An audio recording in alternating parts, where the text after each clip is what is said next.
for sure a good and important point for us, because now we can really compare the two rider data during the race weekend, and as you know, one can push the other one, and that's our aim. Mayo, thank you for your time, and I hope you get to go racing. Me too. Yeah, thanks to Simon, thanks to Monse.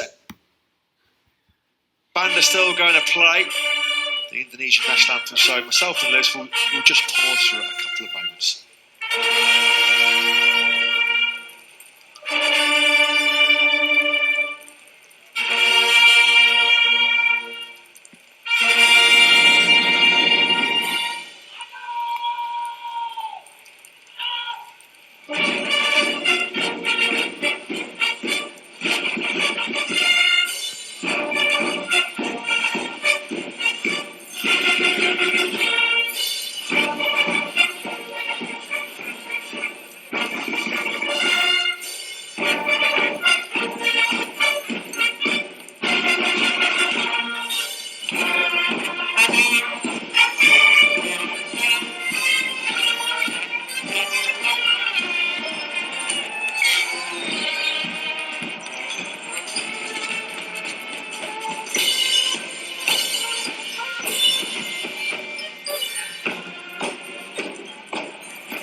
Well, you've got to give credit to the Indonesian authorities here. They're doing everything they possibly can to keep the patient fans, the expectant fans, entertained and occupied as we continue to have this unfortunate rain delay here.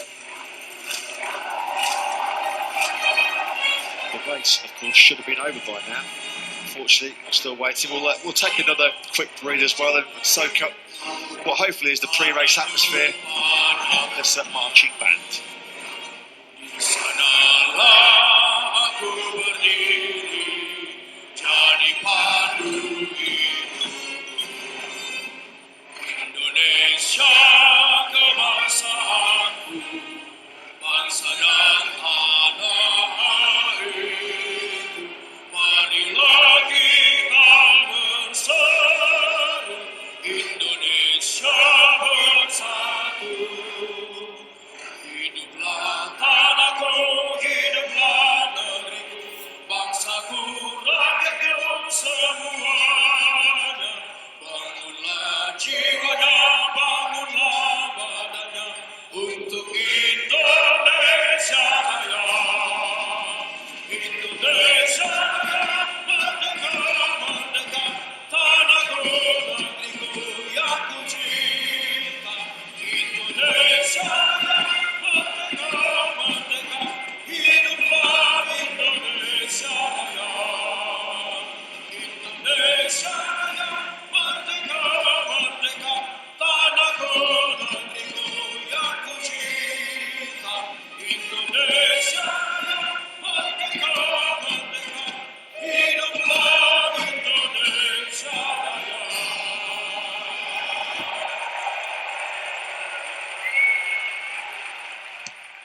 A rousing and fantastic rendition of the Indonesian national anthem. Some positive news to bring you as well. It looks like the rain just has started to ease off. That made the hairs on the back of your neck stand up, didn't it? The band there playing in front of the president, Mr. Joko Widodo. The fans putting their heart and soul into that national anthem as well. What a picture that is. Great scenes here. That's why we are so desperate to give these fans the show that they came for, the show that they have been waiting for 25 years. We're 10 minutes away from what we hope will be the pit lane opening. And this is the reason why we have the new 15-minute start procedure in place, the shorter start procedure, is if there is a window in the weather where it does ease off, they want to make the most of it, because of course there's every chance if it does ease off that the rain could intensify once again later on. So a sensible application of the rules where if we do get a little bit of a gap in the weather where we can get a race, it's important to capitalise on it as soon as we can. Fans there getting the pictures that they'll cherish for many a year to come. Hopefully they'll get some pictures of MotoGP bikes being ridden in anger around this Mandalika circuit. There has been a little bit of a break in the torrential rain. Let's hope those clouds can clear off and we can get some race action coming up. We can hear the MotoGP bikes just being warmed up in the pit lane. That's got the fans cheering, and this will hopefully get us all cheering, because the new schedule has just been released. There you can see on your screens, pit lane will open as we'd anticipated and as we'd hoped at 4 p.m. local time for a race start at 4:15 local time, so about 75 minutes after we'd hoped to have the Grand Prix of Indonesia underway here in Mandalika. But let's hope that finally this easing of the rain means that we will get this much anticipated, this much expected and much hyped Grand Prix of Indonesia here in Lombok. Fabio Quartararo will be rushing off to change back into his leathers, of course, having enjoyed the dance-off that was taking place in the grandstands. Of course, much like you guys back at home, I'm sure you'll much rather watch motorcycles go on the racetrack and hear us talk over them. But yeah, we hopefully will be only just under 25 minutes away from the race getting underway. Pit lane then due to open in just over 8 minutes' time, and that has got the crowd up on their feet. Yeah, the local circuit announcer, just Rossi and Franco and Chini, they've had a very, very busy afternoon. They're doing everything they possibly can to try and clear off any standing water that might still cause a problem. You can see in those puddles there, the rain is still falling, but it has eased off. Trust us, ladies and gentlemen. The organisation, both in MotoGP and here in Mandalika, they're doing everything they possibly can to make sure that this race does get underway at our new scheduled time, 4:15 local time. So perhaps we can call that part of the race at the shallow end, can we, of this Pertamina Mandalika circuit. Yeah, they've been working right throughout this delay, as I mentioned. It was important to them that when the weather did break and an opportunity to get a racing did take place, that the track was immediately in a condition that they could get racing as soon as possible. We have seen, and you can see a little bit there as well, back on Saturday morning when we went out for free practice 3 in Moto 3. We saw Elia Bartolini have a really big high side out into the gravel chaps, and the gravel chaps were absolutely flooded here, so hopefully they've been keeping an eye on that as well to make sure that there aren't too many puddles that the riders could fall into. If in doubt, get the brushes out. We've just had the Winter Olympics. We might have some candidates for the Great Britain curling team here, or an Indonesian curling team indeed, in the future. We've got the brooms, we've got the brushes, we've got the road sweepers doing everything we can then to get the race underway in, what is it now, 15:54 local time. So in just over 20 minutes time, we should be good to go, all being well here at the Pertamina Mandalika circuit. As long as Caparossi and Franco Mancini and other Dorna representatives make sure that every aspect, every potential problem corner with standing water is cleared before the riders do head out on the circuit. So who will see this as a big opportunity then, a wet race in MotoGP?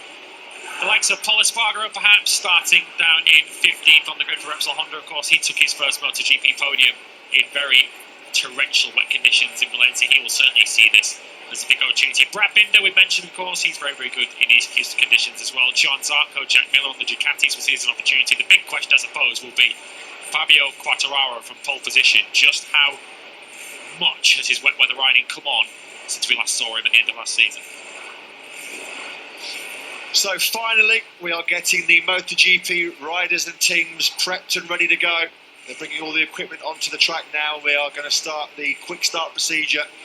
The pit lane will open very, very shortly. Thankfully, the teams are getting braced for this Grand Prix of Indonesia. Suzuki, Redding, Alex Rid. Let's quickly pop down for an update on the current conditions from Simon down in pit lane. I'm only interrupting because guys, it really has stopped. Like, I'm standing out here with no jacket, no umbrella, and it's almost nothing coming down now. So I think we're in luck. Great news, Simon. Thank you very much indeed for that. Pit lane opens then in just over 4 minutes' time. And you can also see, just to underline Simon's point, a number of the spectators in the exposed seats at the front of the grandstands have removed their rain jackets and their Macs that were keeping them dry in the torrential conditions that we had for the last couple of hours. So, all being well, we'll be off and underway with the first Indonesian Grand Prix in the Premier class for 25 years. The race due to get underway in just under 20 minutes' time. Fabio Quartararo will line up from pole position then. Let's just run you quickly through the grid that will be lining up shortly. Martin and Zarco for Pramac. There is Jorge Martin, second on the grid. Starts from the middle of the front row. Brad Binder heads row 2 ahead of Bastianini, the World Championship leader, and Pecco Bagnaia. Oliveira, Rins and Miller there on row 3 ahead of Aleix Espargaro, Fabio Di Giannantonio, the top rookie, and Luca Marini. Marco Bezzecchi starts 13th ahead of Franco Morbidelli, who did receive a 3-place grid penalty for an infraction during the practice start session at the end of FP3 yesterday. That dropped him to 15th. He's now been promoted back up to 14th because Marc Marquez, unfortunately, who a number of those fans came to see, will not be starting this Indonesian Grand Prix due to a concussion sustained in a violent high side during the warm-up session this morning.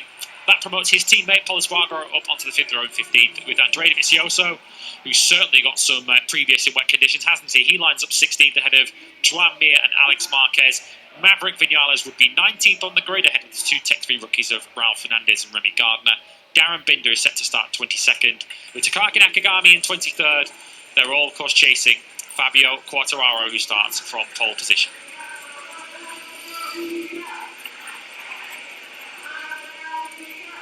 Yeah, just actually quickly popped out of our commentary box and saw on the back of a scooter going to the Repsol Honda office was Marc Marquez. Quite a big plaster, it looks like he got on the right elbow. If that's all he got away with after that monster high side at turn 7 in this morning's warm-up, he's a very, very lucky boy. Of course, the 8-times world champion, sadly not a participant in this shortened 20-lap Indonesian Grand Prix. After that big spill this morning in the warm-up session, we wish Mark well and hope he's back in action, fighting fit and ready to go when we make our first trip to South America since 2019. The Termas de Rio Hondo circuit primed and ready for action there in 2 weeks' time. So 90 seconds then until the bikes will head out into the racetrack, and of course the riders wouldn't ordinarily push too hard on a sighting lap, but you can imagine the riders will be very, very keen when they head out there to get a real idea of what the grip levels are like. Of course, they'll do 1 lap to the grid, and then within 15 minutes of the pit lane opening, we will be off and running with the warm-up lap in this 20-lap Indonesian Grand Prix. Joan Mir, boy, has he got some work to do, starting 17th on the grid, although he hasn't felt happy or comfortable at any stage really in the dry conditions this weekend. So perhaps a wet Grand Prix might present him with an opportunity to paper over some of the cracks of what has been a really desperate weekend for the 2020 world champion. You know, although he's been in MotoGP a couple of years, hasn't he, Joan Mir? Likewise, Fabio Quartararo, they don't have an awful lot of wet weather experience. This is a journey into the unknown as well for the rookies, the likes of Marco Bezzecchi, Fabio Di Giannantonio, Remy Gardner, Darren Binder as well. They'd have never raced a MotoGP bike in rain conditions. So Fabio Quartararo, for the first time in 9 long months, can't believe we're saying that. He was always the qualifying king of MotoGP, wasn't he, the Frenchman? But he is going to start from pole position in this 20-lap Grand Prix. The number 20 flags waving proud in the Mandalika grandstands. Just listen to the roar. This is what the crowd have been waiting for a good couple of hours now, since the Moto2 race came to a conclusion with spots of red in the air. They've seen plenty of rainfall since then. The green flag waves, and Joan Zarco leads the field out for this sighting lap. They'll do 1 lap to the grid, and then at 15 minutes past the hour, the Indonesian Grand Prix will be underway. World champion Fabio Quartararo starts from pole position. Just how much has his wet weather riding come on since last season? Of course, it was his difficulties in the wet conditions and mixed conditions that saw him start the Grand Prix that eventually concluded with him as world champion back at the Emilia-Romagna Grand Prix last year from 15th on the grid. Can he put those problems behind him and give his World Championship defence the kickstart that it needs. This is a massive step into the unknown for these MotoGP riders. They've done barely a handful of wet weather laps. Certainly the track wasn't as wet as this on Saturday morning. So this really is stepping into the unknown territory. Who's going to quickly master the conditions? Who's going to take the big risks? Jack Miller, well, you know that he's so good in the wet conditions. He's proven to be strong on the Ducati and the Honda in the past. Of course, it was mixed conditions, and he took that famous win at the Dutch TT in Assen back in 2016. Who else has got really strong wet weather prowess in this field? Frankie Morbidelli's actually not a bad wet weather rider. Other guys with nothing to lose, really. Andrea Dovizioso, particularly on a factory Ducati, where you could always put your money on him to be a big threat in these rain conditions. You've got to say, the way that Fabio Quartararo is throwing that Yamaha around that second sector, there's been a lot of feedback from the World Superbike riders here and the Moto3 riders who had a couple of wet sessions that the grip levels here in the rain at this Mandalika circuit are very good. Very good indeed. So you can see the guys are just out there now trying to understand where the patches of water are, where the water's patched at its worst, and then also just work out the grip levels. Pecco Bagnaia, also relatively inexperienced in terms of wet weather riding in MotoGP as well. Alex Rins is a rider I'd perhaps point to as well, who might not have half a chance in these conditions. He starts in the middle of the third row in 8th place. Pit lane closes in 4 minutes' time, which is why you're seeing riders come back down pit lane. They do have time to do this. This isn't like the quick restart procedure where you have 60 seconds to get out there before the pit lane closes again. So, understandably, some of the smart cookies on this grid, the 2 Pramac riders, the 2 Suzuki riders, taking the opportunity to do an extra lap of the track before they pull up on the grid, just to get a little bit more information, just to see where some of the damper patches are, where some of the grip levels are. KTM, of course, they'll fancy their chances this afternoon. Brad Binder, last time we saw conditions like this, was winning a race on slicks. Of course, he won't be running them today. Miguel Oliveira, also looking good. He starts 7th on the grid. Their team boss, Francesco Guidotti, is speaking now with Simon. Francesco, we now step into the unknown. I'd love to know how your riders go into this race, how they've been feeling in the box. And we do know how in the unknown, Brad often pulls out something special. What are your thoughts? Difficult to have an opinion, difficult to predict something. We never raced here before, and the conditions are completely different than the test and the practice for the weekend. So, yeah, let's start and we'll see. But the guys are in a good mood. Both of them usually perform well in the wet conditions. So, yeah, finger crossed and let's go. Best of luck. Thank you. Yeah, thanks to Francesco Guidotti. Great start, as Lewis said, for the KTM team in Doha. Brad Binder, it's a 3rd podium finish in the Premier class. I wonder if he's going to be tempted to go out on slick tyres. Joking, of course. That was, of course, his brilliant victory at the Red Bull Ring in the Austrian Grand Prix last year. So finally, we are getting the grid forming here at the Pertamina Mandalika Circuit in Indonesia. Pramac Ducati await their man, Jorge Martin and Johan Zarco, both going from the front row of the grid. Brad Binder, there's going to be some nerve jangling now because, as we mentioned, we can't overemphasise, this is a complete blank canvas, a complete journey into the unknown for these guys. They've never raced before here in Mandalika. They've certainly got very little experience of wet weather conditions. In some respects it might be a bit of a lottery, but it's certainly going to provide some nail-biting entertainment. We hope you have stuck with us over the last hour and a half or so when our coverage for MotoGP started. I'm sure you have. Why would you go anywhere? It's the greatest motorsport show on earth as we look at Enea Bastianini starting from the middle of that second row. Binder and Bastianini, Lewis, in the dry. You really fancy them to be strong given they've excelled in the Doha from really good qualifying performances. Let's quickly pop down to the grid again. Piero Taramasso and Michelin, they've been thrown an 11th hour curveball, haven't they, by these tricky conditions? Simon's with the Michelin Motorsport manager, Piero Taramasso. Yes, Piero, some new conditions for you to make the weekend even tougher. Can you tell us what tyres the riders will go for? Yeah, in this condition, the choice is medium front and medium rear. This is the one because the track temperature is still quite high, is around 25, 26 degrees.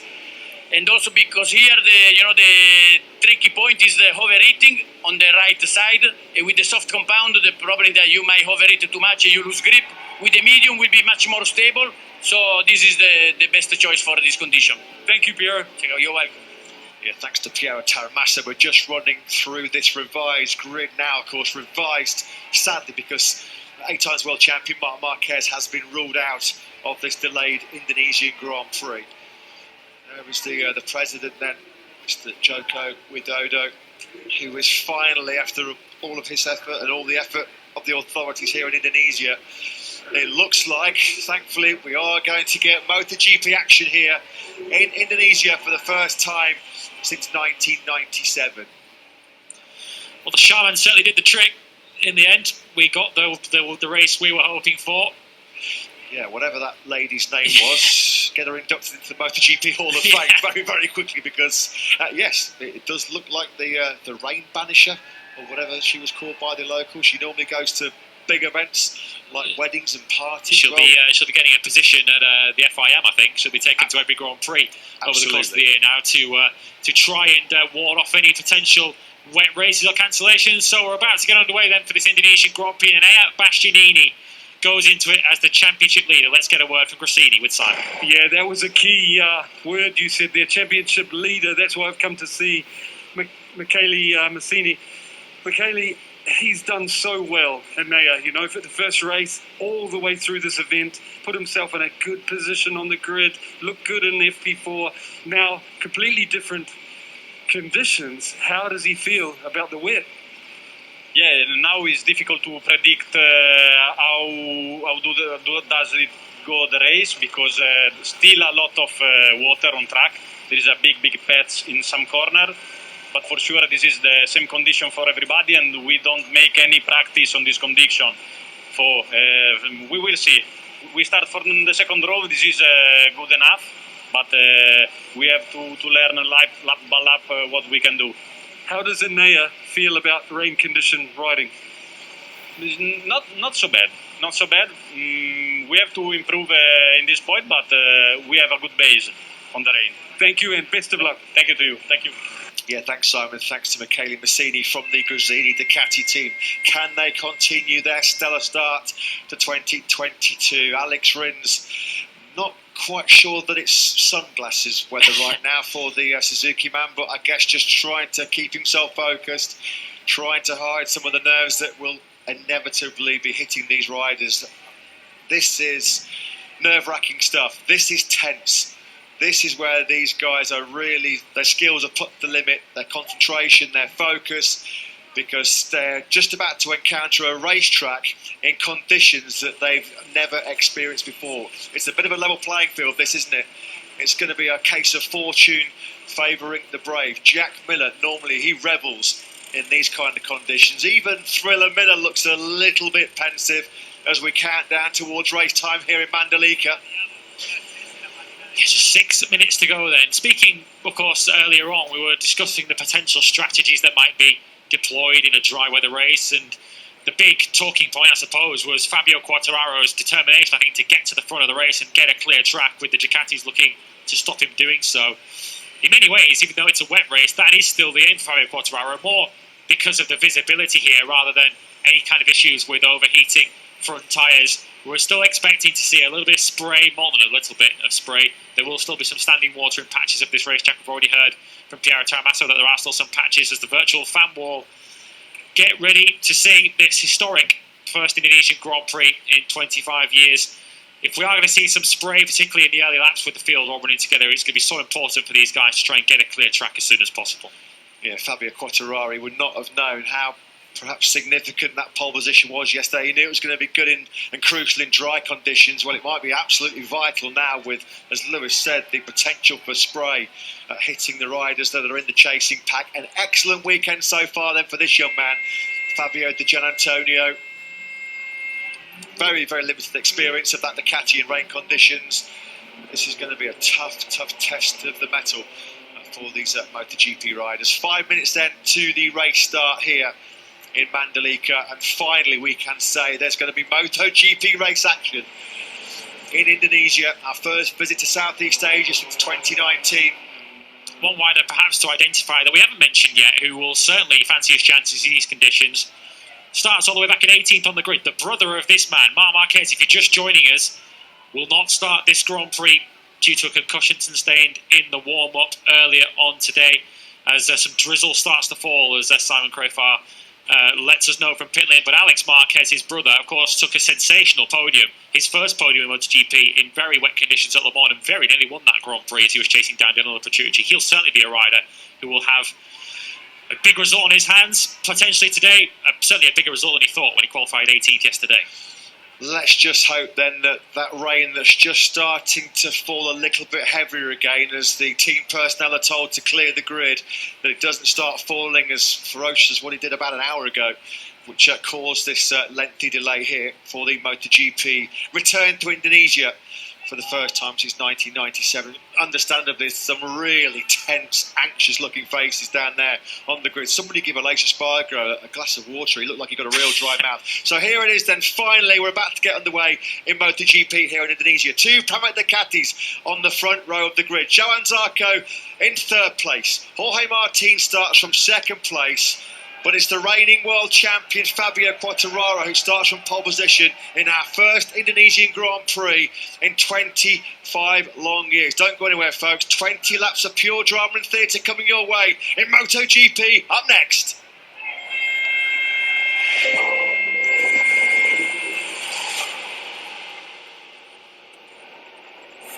Who will be the Rainmaster of Mandalika here in MotoGP? Fabio Quartararo, the reigning world champion, starts from pole position ahead of the Pramac Ducatis of Jorge Martin and Johan Zarco. Brad Binder heads the KTM Challenge from the front of the second row ahead of the reigning world championship leader, Enea Bastianini. Keep an eye out for the rookies. They're led by Fabio Di Gianantonio. He starts in the middle of row 4 with Marco Bezzecchi just behind him. Pol Espargaro on the fifth row. He is the sole Repsol Honda challenger in this Grand Prix due to the injury sustained by Marc Marquez earlier this morning. In wet conditions, with drizzle starting to fall once again, these are challenging conditions for the best riders in the world. Let's go racing in MotoGP. So we've been waiting 72 minutes since we thought this Indonesian Grand Prix would be getting underway, and finally, as the rain just